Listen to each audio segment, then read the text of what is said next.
Dan jika ini tidak cukup berat, Allah Azza wa Jal menambahkan lagi tanggungjawab lain. Sallallahu alaihi wasallam, Rasulullah sallallahu alaihi wasallam telah disebutkan di sini. Dia Subhanahu wa taala mengatakan, wa yakuna rasulu alaikum syahida. Dan utusan sallallahu alaihi wasallam akan menjadi saksi terhadap kamu.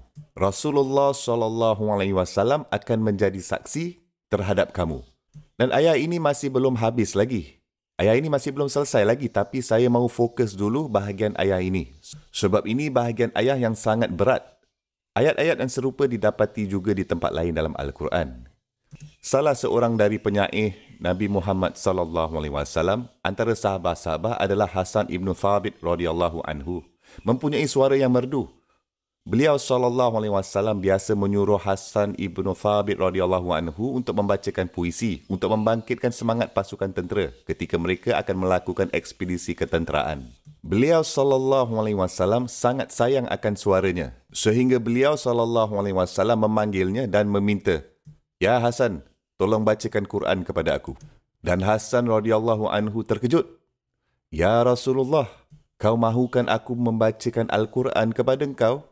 Ia didedahkan kepada engkau." Dan beliau sallallahu alaihi wasallam menjawab, "Ya, tapi aku suka mendengarnya." Dan Hasan radhiyallahu anhu mula membaca Al-Quran.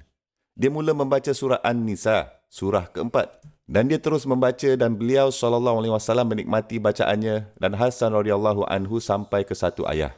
"Fakaifa iza ji'na min kulli ummatin bi syahidin wa ji'na bika 'ala haula'i syahida." Bagaimanakah keadaannya ketika kami membawa seorang saksi terhadap setiap satu bangsa dan kami akan membawa kamu, bermaksud Muhammad sallallahu alaihi wasallam, kami akan membawa kamu sebagai saksi terhadap ini. Ini bermaksud umat Islam. Kami akan membawa kamu sebagai saksi terhadap ini. Hasan radhiyallahu anhu melihat ke atas dan melihat wajah Rasulullah sallallahu alaihi wasallam basah kuyup dengan air mata.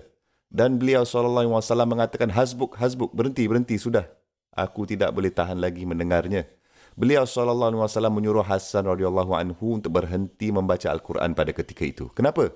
Kerana betapa beratnya kenyataan itu. Bermaksud bahawa Rasulullah sallallahu alaihi wasallam akan menjadi saksi terhadap kami.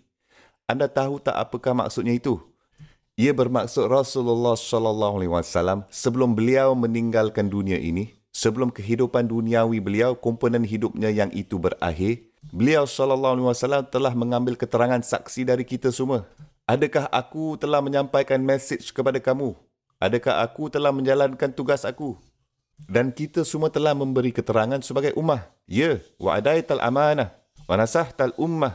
Kamu telah memberikan amanah, kamu telah sampaikannya kepada kami. Amanah yang telah diberikan kepada kamu, kamu telah menyampaikan amanah itu kepada kami.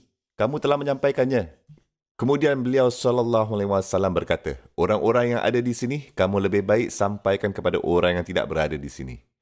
Kamu lebih baik menjadi saksi kemanusiaan dan jika kita tak buat kerja ini, teka siapa yang akan komplain tentang kita pada hari penghakiman kelak?" Rasulullah sallallahu alaihi wasallam. Mereka ini, aku telah tinggalkan kerja untuk mereka. Mereka bersaksi bahawa mereka akan lakukan kerja ini dan mereka tahu tentang kitab ini. Dan mereka tak bawa kitab ini bersama mereka.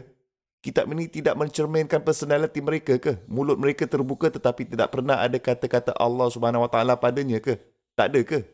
Ini adalah salah satu tempat yang paling menakutkan di Al-Quran. Allah Azza wa Jal berkata mengenai utusannya sallallahu alaihi wasallam dan dia Subhanahu wa taala berfirman, "Wa qala ar-rasulu ya Rabb, inna qaumi ittakhadhu hadzal Qur'ana mahjura." Rasulullah sallallahu alaihi wasallam akan mengatakan pada hari itu, "Ya Rabb, bangsa aku ini meninggalkan Al-Quran.